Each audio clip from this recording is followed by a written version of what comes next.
Important articles of Indian constitution के आज के एपिसोड में हम जानेंगे आर्टिकल 15 के बारे में। इजी और सिंपल रखने की कोशिश करूंगा कि नॉन पॉल साइंस बैकग्राउंड वाले भी समझ सके या पॉल साइंस के बिल्कुल बिगिनर्स भी हैं तो इसे समझ सके।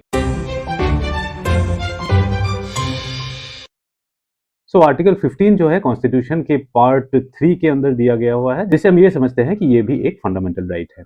आर्टिकल 15 के अंदर हमें फंडामेंटल राइट मिलता है against discrimination. Prohibition of discrimination यानी कि protection from discrimination is also a fundamental right in India. Article 15 के अंदर कई सारे सब पार्ट्स है। तो पहला पार्ट जो है वो कहता है कि the state shall not discriminate against any citizen. So once again मैं फिर से स्ट्रेस करना चाहूंगा द स्टेट वर्ड के ऊपर, डिस्क्रिमिनेशन वर्ड के ऊपर, सिटीजन वर्ड के ऊपर। जो जो इंपॉर्टेंट वर्ड्स हैं एग्जामिनेशन सेंट्रिक, उन वर्ड्स को मैंने या तो बोल्ड लेटर पे किया हुआ है या फिर रेड पे किया हुआ है, तो उस पर थोड़ा एक्स्ट्रा हमें ध्यान देने की जरूरत है। अगर आप लोगों ने अभी तक आर्टिकल 14 की हमारी वीडियो नहीं देखी है तो ऊपर इस वक्त आई बटन पे आ रहा होगा, वहां से चेक कर सकते हो या फिर प्लेलिस्ट से भी जाके देख सकते हो, क्योंकि उसके भी थोड़े से रिलेशंस यहाँ है। तो आर्टिकल 14 को भी पहले जाके देखना बहुत जरूरी है। वापस आते हैं इस पे कि स्टेट का क्या मतलब है। Article 12 of the Indian constitution जो है वो स्टेट के डेफिनेशन को देता है, और आर्टिकल 12 के बारे में भी एक वीडियो हम बनाने वाले हैं, वो भी आप हमारे इंडियन पॉलिटी के प्लेलिस्ट से जाके चेक कर सकते हो। तो कहता है कि the state shall not discriminate against any citizen. तो यहाँ इंपॉर्टेंट बात यह है कि जैसे article 14 citizen as well as foreigners दोनों के लिए अवेलेबल था, article 15 only and only citizens के लिए ही अलाउड है। जो इंडियन सिटीजन है उन्हीं को सिर्फ प्रोटेक्शन है अगेंस्ट डिस्क्रिमिनेशन, ठीक है, on grounds only of religion, race, caste, sex, place of birth और एनी ऑफ देम। तो यहाँ ओनली वर्ड पे ध्यान देना भी बहुत जरूरी है। कॉन्स्टिट्यूशन किस चीज को इंश्योर करता है? कॉन्स्टिट्यूशन इंश्योर करता है कि religion, race, caste, sex, place of birth के ऊपर डिस्क्रिमिनेशन नहीं होगा, और सिर्फ ये आपका फंडामेंटल राइट है। बाकी कुछ और डिस्क्रिमिनेशन बाकी कोई और प्रोविजंस हो सकते हैं। किसी पर्टिकुलर जॉब के लिए कोई एक स्पेसिफिक हाइट की रिक्वायरमेंट हो सकती है, किसी पर्टिकुलर जॉब के लिए एक पर्टिकुलर क्वालिफिकेशन की रिक्वायरमेंट हो सकती है। All those things can be there, those discriminations can be made. ये डिस्क्रिमिनेशन किया जा सकता है कि क्लास 10th पास किया हुआ बच्चा इसको नहीं कर सकता है अनलेस वो 12th भी पास किया हुआ हो। ठीक है, ही जो नेक्स्ट पार्ट है, नेक्स्ट पार्ट में बोला गया है no state shall on grounds only of religion, race, वही सेम वाले रीजन्स बताए गए हैं, or any of them be subject to any disability, liability, restriction or condition with regard to access to shops, public restaurants. तो first part जो है, first part state को compulsory बनाता है इस डिस्क्रिमिनेशन को ना करने के लिए। तो अगर कोई इंडिविजुअल इंसान आपके अगेंस्ट डिस्क्रिमिनेशन कर, फॉर एग्जांपल मैं अपने घर में एक ड्राइवर को रिक्रूट करना चाहता हूँ, तो उस पर अगर मैं एक क्लॉज रख देता हूँ, या फिर मैं सिर्फ जेड लैंग्वेज बोलने वालों को ही लूंगा, जो लैंग्वेज मेरे घर वाले समझते हैं, बोल पाते हैं, मेरे पेरेंट्स समझ पाएंगे, इजीली ड्राइवर के साथ कम्युनिकेट कर पाएंगे, सिर्फ उसी लैंग्वेज के बोलने वाले लोगों को लूंगा, बाकियों को नहीं लूंगा। तो क्या ये अगेंस्ट आर्टिकल 15 है? क्या बाकी लोग जो ड्राइवर के जॉब के लिए मांगने आए थे वो लोग जाके कोर्ट पहुंच सकते हैं कि उनका आर्टिकल 15 वायलेट हुआ है? नहीं। क्यों? क्योंकि ये सिर्फ स्टेट एक्शन के अगेंस्ट ही ये प्रोटेक्शन है। अगर स्टेट या फिर अगर गवर्नमेंट, जो भी स्टेट का डेफिनेशन है, वो अगर किसी को डिस्क्रिमिनेट करता है तब ये राइट एप्लीकेबल होगा। इंडिविजुअल लेवल पे अगर कोई डिस्क्रिमिनेट करता है तो वो first part of this right is not going to be activated. अगर सेकंड पार्ट की तरफ हम ध्यान दें तो सेकंड पार्ट में हम देखोगे कि यहाँ स्टेट का मेंशन कहीं भी नहीं किया गया हुआ है। यहाँ सिर्फ इतना बताया है कि no citizen shall be faced to restrictions. कोई भी इंसान जो है उसको किसी प्रकार की रेस्ट्रिक्शंस नहीं इंपोज किए जाएंगे ऑन हिज और her access to shops, restaurants, shopping malls etcetera, या फिर access to public bathing ghats, public water tanks, public parks etcetera. इन सब में किसी भी इंसान की जो एंट्री है वो कोई भी नहीं रोकेगा। नॉट जस्ट स्टेट बट कोई इंडिविजुअल भी या कोई ऑर्गेनाइजेशन भी इसको नहीं रोकेगा, प्रोवाइडेड ये सारी चीजें, जो ये भी शॉपिंग मॉल या जो भी पार्क या सारी चीजें, सिनेमा हॉल जो है, provided these are either funded partially और wholly by government, या फिर are designated as something which can be used for public benefit और पब्लिक वेलबींग। ठीक है, इस पे भी समझने की अब जरूरत है। फॉर इंस्टेंस आपके घर के कंपाउंड के अंदर एक कुआं बना हुआ है। उस कुएं में आप कहते हो कि फलाने फलाने लोग नहीं आ सकते हैं, सिर्फ फलाने फलाने लोग ही आ सकते हैं, कि एक्स कास्ट के लोग आ सकते हैं, या वाई रिलीजन के लोग ही सिर्फ आ सकते हैं, या जेड लैंग्वेज बोलने वाले लोग ही सिर्फ आ सकते हैं, बाकी कोई नहीं आ सकता है। तो क्या आर्टिकल 15 एक्टिवेट होगा? नो, नहीं होगा।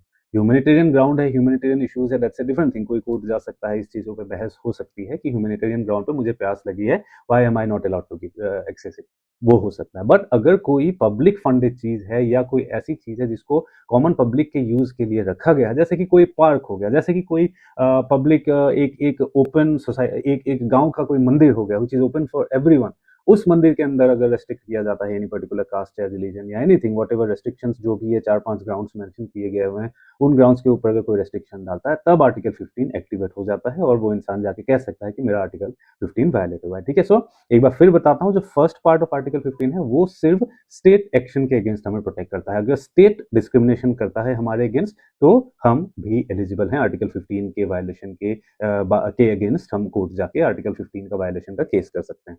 और सेकंड पार्ट इस पे क्या कह रहा है कि किसी भी इन सब जगहों का जो मेंशन किया हुआ है, इन जगहों पे एक्सेस को सिर्फ स्टेट ही नहीं बल्कि कोई भी इंसान नहीं रोक सकता है, provided these places are partially or wholly funded by state funds या फिर these places are designated for public use। ठीक है? सो ये दो पार्ट बहुत इंपॉर्टेंट है, इसके फाउंडेशन है आर्टिकल 15 के। अब जैसा कि मैं रोज कहता हूं, इंडियन कॉन्स्टिट्यूशन के मेन प्रोविजंस से भी ज्यादा इंपॉर्टेंट है उसी प्रोविजन के साथ मेंशन किए गए एक्सेप्शंस को। सो आर्टिकल 15 के भी कुछ एक्सेप्शंस हैं जो कि आर्टिकल 15 सब क्लॉज 3, 4, 5, 6 में हमें देखने को मिलता है। सो आर्टिकल 15 जब बन रहा था, जब कॉन्स्टिट्यूशन वाज गेटिंग प्रिपेयर्ड, उसी वक्त समझ में आ गया था कॉन्स्टिट्यूशन के फ्रेमर्स को कि दो ऐसे सेक्शन है जो थोड़े से डिसएडवांटेज उस वक्त हैं, जैसे कि उन्हें लगा वुमेन और चिल्ड्रन उनको लगा कि कॉन्स्टिट्यूशन बनते वक्त 1947, 48, 49, 50 उस दौरान पे उन्हें लगा कि वुमेन जो है वो थोड़े से डिसएडवांटेज पोजीशन में है, और चिल्ड्रन को डेफिनेटली रिक्वायरमेंट होता ही है कि स्टेट सपोर्ट करे, एक्स्ट्रा सपोर्ट मिला जाए, उनकी गार्जियनशिप ली जाए, दैट्स देयर। और वीमेन और चिल्ड्रन को इसीलिए आर्टिकल 15 के सब क्लॉज 3 के अंदर एक एक्सेप्शन प्रोवाइड किया गया कि स्टेट जो है कोई भी एक्स्ट्रा या कोई भी स्पेशल प्रोविजंस जो है वो बना सकता है to give certain advantages, to give certain things for benefit of women and children. ठीक है? तो ये कॉन्स्टिट्यूशन का ही पार्ट था, देयर इज नो प्रॉब्लम। इन सबको लगा कि भाई ठीक है, जो थोड़े से डिप्राइव्ड है, डिसएडवांटेज है, उनको देना चाहिए ताकि वो भी बराबर पे पहुंच सके बाकियों के। जो इक्विटी का कॉन्सेप्ट हमने आर्टिकल 14 में देखा था, सो इसीलिए कह रहा हूँ, आर्टिकल 14 का वीडियो नहीं देखा तो दोबारा जाके चेक करना। ठीक है? उसके बाद 15 सब क्लॉज 4 भी एक ऐड हुआ इंडियन कॉन्स्टिट्यूशन के अंदर, जो कि कॉन्स्टिट्यूशन के फोर्स में आने के 1 साल बाद ही इसको ऐड कर दिया गया। जैसे देश आजाद हुआ और कॉन्स्टिट्यूशन बन के 26 जनवरी 1950 को इन इफेक्ट आ चुका था, उसके तुरंत बाद ही लोगों को रियलाइज हुआ कि अभी भी कुछ ऐसे लोग रह गए हैं जो डिसएडवांटेज्ड हैं, जिनको एक्स्ट्रा प्रेफरेंसेस या एक्स्ट्रा सपोर्ट की रिक्वायरमेंट है।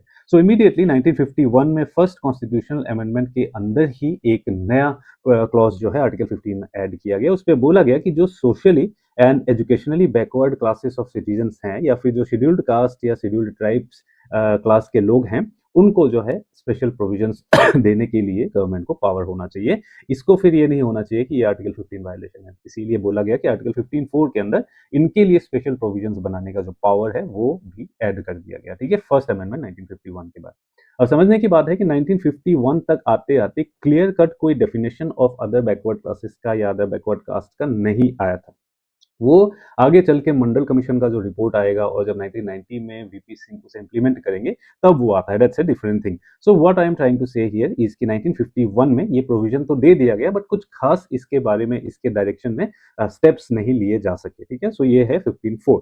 उसके बाद आगे चलते चलते 93rd अमेंडमेंट जब कॉन्स्टिट्यूशन का किया गया, हमने अभी फर्स्ट अमेंडमेंट की बात की, बाद में आगे चल के जब कॉन्स्टिट्यूशन का 93rd अमेंडमेंट किया गया 2005 में, उस पे और प्रोविजंस को ऐड किया गया। उस पे बोला गया कि admission to higher educational institutions जो हैं, उस पे फिक्स नंबर ऑफ सीट्स जो है अब रिजर्व करने के प्रोविजन के बारे में बताया गया। ठीक है? सर्टेन ग्रुप्स के बारे में बताया गया, जैसे कि यहाँ बताया गया हुआ है educationally and socially backward classes या फिर schedule caste and schedule tribes के लिए specific number of seats higher educational institutions पे रिजर्व करने का जो प्रोविजन है उसको इंट्रोड्यूस कर दिया गया, जो कि पार्ट 15(5) सब क्लॉज 5 बन जाता है वो। 4 और 5 में एक छोटा सा माइनर डिफरेंस है, जिसको हम थोड़ी देर बाद ही मैं समझा दूंगा। तो अब 15(5) में ये बताया गया कि सारे ही एजुकेशन इंस्टीट्यूशन, भले वो गवर्नमेंट से फंडेड हो, गवर्नमेंट से अनफंडेड हो, वो प्राइवेट इंस्टीट्यूशंस हो, except minority educational institutions. Minority educational institutions अलग आर्टिकल है, आर्टिकल 31 सब क्लॉज 1, उसके ऊपर भी हम जो है वीडियो बनाएंगे। आप हमारे प्लेलिस्ट को चेक कर सकते हो, चैनल को सब्सक्राइब कर सकते हो। तो एक्सेप्ट माइनॉरिटी एजुकेशन इंस्टीट्यूशंस, सारे ही इंस्टीट्यूशंस, हायर एजुकेशनल इंस्टीट्यूशंस में एक fix number of seats reserve करने की बात हुई। ठीक है? और उसी को फाइनली एक एक्ट के रूप में सेंट्रल एजुकेशनल इंस्टीट्यूशंस एडमिशन का जो एक्ट आया 2006, उसके बाद हमने फिक्स 27% कोटा फॉर ओबीसी और उसी तरह से जो है 15% फॉर एससीज एंड 7.5% फॉर एसटीज के लिए हम लोगों ने फिक्स नंबर जो है ये फिक्स कर दिया था। ठीक है, अब इंटरेस्टिंग बात ये है कि 27% हम 2005 या 2006 तक आते आते हम 27% के नंबर तक कैसे पहुंचे। हाउ कुड वी से कि 27% seats would be given to other backward classes. So उसके लिए जो था 1980 1990 में ऑलरेडी मंडल कमीशन रिपोर्ट आ चुका था और 1990 में ये क्लियरली जो है वीपी सिंह गवर्नमेंट ने एस्टैब्लिश कर दिया था कि 27% रिजर्वेशन जॉब्स के लिए, गवर्नमेंट जॉब्स के लिए दिया जाएगा। क्यों? क्योंकि मंडल कमीशन रिपोर्ट के अंदर ये रिकमेंड किया गया हुआ था, क्योंकि उनकी जो स्टडी थी, उस स्टडी के बाद उन्हें यह लगा कि 27% रिजर्वेशन जो है ओबीसीज को देना चाहिए। इनफैक्ट उनका था कि शायद ज़्यादा ही देना चाहिए, क्योंकि पॉपुलेशन उस वक्त अदर बैकवर्ड क्लासेस का ज़्यादा था। बट क्योंकि उन्हें रिजर्वेशन को एक पर्टिकुलर लिमिट तक ही रखना था, इसीलिए कहा था कि 27% रिजर्वेशन ओबीसीज को देना चाहिए। तो accordingly 27% reservation for OBC in education, higher educational institutions हो गए और एससी एसटीज का मिला के हमने ये 2006 में कर दिया था फाइनल। फिर उसके बाद 15 सब क्लॉज 6 भी एक ऐड होता है जाके 2019 में। 2019 में ऐड होता है जब हम लोग इकोनॉमिकली वीकर सेक्शंस को भी रिजर्वेशंस देना शुरू करते हैं। आर्टिकल 15(6) जो है गवर्नमेंट को एम्पावर करता है, गवर्नमेंट को ये पावर देता है कि आप लोग इकोनॉमिकली वीकर सेक्शंस के लिए भी कुछ कर सकते हो, स्पेशल प्रेफरेंसेस, स्पेशल जो है प्रोविजंस आप लोग बना सकते हो। उसे हम राइट टू इक्वलिटी को वायलेट करता हुआ नहीं मानेंगे। ठीक है, तो ये सारी चीजें होती है। और 103rd अमेंडमेंट 2003 में आके ईडब्ल्यूएस रिजर्वेशन, इससे पहले का अगर आप देखोगे तो socially and educational backward classes की बात चल रही थी अब तक, बट यहाँ तक पहुंचते पहुंचते हमने इकोनॉमिक वर्ड भी यहाँ ऐड किया। सो अब socially, educationally and economically backward classes सबके लिए कुछ ना कुछ स्पेशल कर पाने की जो पावर है वो गवर्नमेंट के पास है, बेस्ड ऑन द कॉन्स्टिट्यूशन। ठीक है, आर्टिकल 15 के साथ बहुत इंपॉर्टेंट कुछ जजमेंट्स हैं जो इसे और भी ज्यादा, जो कि इवोल्यूशन ऑफ आर्टिकल 15 के लिए बहुत ज़्यादा रिस्पॉन्सिबल हैं। और इन जजमेंट्स के थ्रू ही आर्टिकल 15 इवॉल्व हुआ है, चाहे वो इंदिरा सोहानी हो, अशोक कुमार का केस हो, चाहे वो जनहित अभियान का केस हो, उन सारे ही केसेस का बहुत ज़्यादा रेलिवेंस है। उसको इस वीडियो में हम नहीं कवर करेंगे, जजमेंट्स का एक सेपरेट वीडियो में सारे आर्टिकल्स के लिए लाऊंगा, तो आप लोग प्ले लिस्ट से उससे भी चेक कर सकते हो आने वाले टाइम में। ठीक है, सो यही था briefly about article 15 and it's exceptions. अब क्विकली समझा देता हूँ आर्टिकल 15 सब क्लॉज 4 और आर्टिकल 15 सब क्लॉज 5 में एक्चुअली क्या फर्क है, दोनों ही लगभग सेम लगते हैं देखने में। सो 15 सब क्रॉस 4 जो है उसका स्कोप थोड़ा सा वाइडर है, थोड़ा सा ब्रॉडर है। उसमें बताया गया है कि any type of preferences, any kind of जो है प्रोविजंस आप बना सकते हो for advancement of these groups, socially and educationally backward या फिर एससी एसटीज के लिए आप कोई भी चीज में अगर उनको प्रमोशन की रिक्वायरमेंट है तो आप बना सकते हो, वो बताया जाता है 15(4) में। बट 15(5) जो है वो थोड़ा सा नैरोअर स्कोप है, क्योंकि वो specifically admission to higher education institution के बारे में बात करता है और दूसरे तरह के प्रोविजंस की बात वो नहीं करता है। ठीक है, नेक्स्ट अगर इंप्लीमेंटेशन लेवल पे देखें तो आर्टिकल 15 सब क्लॉज 4 को आप सिर्फ एक सिंपल एग्जीक्यूटिव ऑर्डर या एग्जीक्यूटिव एक्शन के थ्रू ही इंप्लीमेंट कर दे सकते हो, there is no problem in. But article 15(5) को इंप्लीमेंट करने के लिए पार्लियामेंट को एक स्पेसिफिक लॉ पास करना पड़ेगा। इसीलिए हम देखते हैं सेंट्रल एजुकेशनल इंस्टीट्यूशन एक्ट 2006 बनाना पड़ा उनको, तभी जाके वो दे पाए रिजर्वेशन ऑफ 27% टू ओबीसी। इसीलिए 15(5) में एक पर्टिकुलर लॉ के थ्रू उसे एनफोर्स करना जरूरी है कि किस लॉ के तहत आप ये प्रोविजंस उन्हें दे रहे हो। और उसके बाद इनेबलिंग लॉ की अगर बात करें तो जैसे कि मैंने बताया कि एक एग्जीक्यूटिव सिंपल ऑर्डर से हो सकता है, not a problem. But article 15(5) के लिए आपको स्पेसिफिक जो सेंट्रल एजुकेशन इंस्टीट्यूशन रिजर्वेशन इन एडमिशन एक्ट 2006 है, उसके बिना जो है आर्टिकल 15 सब क्लॉज 5 किसी काम का नहीं है, क्योंकि उसी एक्ट से ही उसे सपोर्ट मिलता है, वैलिडेशन मिलता है इस प्रोविजन को। ठीक है, सो उम्मीद करता हूँ आपको समझ में आया होगा। इजी लैंग्वेज में रखने की मैंने कोशिश करी है और सिर्फ basic important components of article 15 को हमने डिस्कस किया है। किस तरह से सुप्रीम कोर्ट जजमेंट्स इसे एनरिच करता है, कैसे इसे और एक्सपांड करता है, उसके बारे में हम किसी एक सेपरेट वीडियो में करेंगे। ठीक है, so thank you so much for watching this video.